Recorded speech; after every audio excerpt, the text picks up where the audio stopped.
എല്ലാവർക്കും നമ്മുടെ പുതിയ വീഡിയോയിലേക്ക് സ്വാഗതം. നമ്മുടെ ഇന്നത്തെ വീഡിയോ മലിനീകരണ നിയന്ത്രണ ബോർഡിൽ നേടാൻ പറ്റുന്ന ഒരു അവസരത്തെ പറ്റിയിട്ടാണ്. വീഡിയോ കിടക്കുന്നതിന് മുന്നേ നമ്മളെ ചാനൽ ആദ്യമായിട്ട് കാണുന്നവർ ചാനൽ സബ്സ്ക്രൈബ് ചെയ്തേക്കുക. അതുപോലെ തന്നെ ഈ വീഡിയോ ഇഷ്ടപ്പെട്ടിട്ടുണ്ടെങ്കിൽ വീഡിയോ ലൈക്ക് ചെയ്യുക, വീഡിയോ മാക്സിമം ഷെയറും കൂടെ ചെയ്തേക്കുക.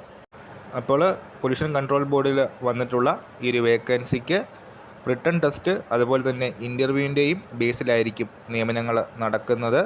അപ്പോൾ പ്രതിമാസം 10,000 രൂപ എന്നൊരു നിലയിലാണ് ലഭിക്കുന്നത് സാലറി. ഒരു വർഷത്തേക്കായിരിക്കും നിയമനം.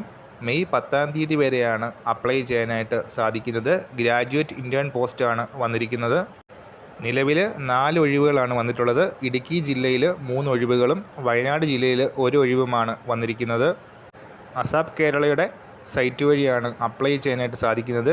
ബിടെക് സിവിൽ യോഗ്യതയുള്ളവർക്കാണ് അപ്ലൈ ചെയ്യാനായിട്ട് അവസരമുള്ളത്. 500 രൂപയാണ് ആപ്ലിക്കേഷൻ ഫീസ് വരുന്നത്. സോ ഇൻട്രസ്റ്റ് ഉള്ളവർ അസാപ് കേരളയുടെ വെബ്സൈറ്റ് ചെക്ക് ചെയ്യുക. പൂർണ്ണമായും നോട്ടിഫിക്കേഷൻ വായിച്ചതിന് ശേഷം അപ്ലൈ ചെയ്യുക. അപ്പോൾ ഈ പരീക്ഷയിൽ നമ്മൾ ഇന്നത്തെ പുതിയ വീഡിയോയുമായിട്ട് ഉടൻ തന്നെ കാണാം.